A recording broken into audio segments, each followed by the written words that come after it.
Okay, question 4, it says, what is the probability of having a son? Okay, when we see gender specific, we have to put that product rule right in just put it right in the question so you don't forget to do it in the end, with OPAL.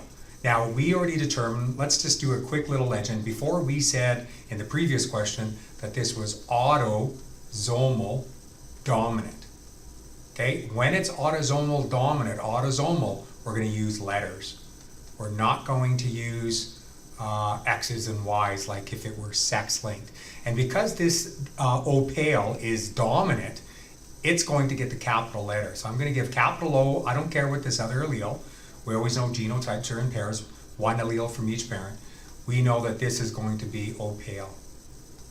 Okay, and the only way that I can be normal in this case is if I have two small little O's. Again, make your little O's very distinguishable from your capital O's. That's the only way I can be normal. And I know that throws people off, but in this case, the actual disorder is dominant to the normal allele.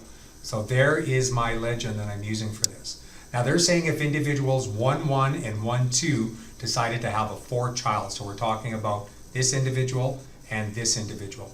So what we have to do, just like we've done in previous questions, let's determine what the genotypes of individual or those parents are. Individuals 1-1, we said, is heterozygous. They have the disorder, so they must have a capital O. But because they had a child that didn't have the disorder, they must be carrying a recessive normal allele.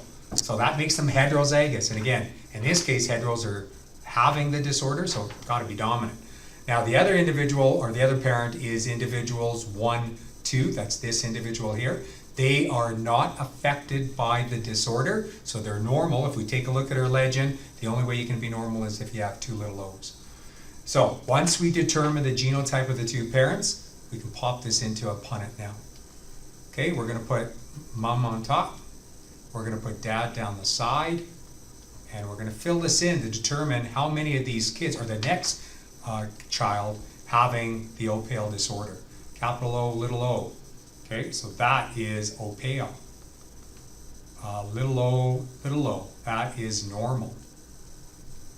Capital O, that's OPAL. And little o, that's normal. So out of these boxes, 2 out of 4, and we must, please remember to do this, you must reduce fractions. So that 2 out of 4 equals 1 out of 4 being OPAL. And again, we said that what's the chance of him being a son? We got to make sure that we bring this probability within our product rule. 1 out of 2 chance of having a son. And we multiply that out. We come up with 1 times 1 being 1.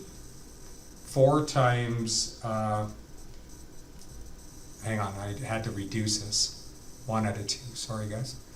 So 2 times 2 is 4, and that gives us 1 out of 4. They want our answer in 2 decimal places.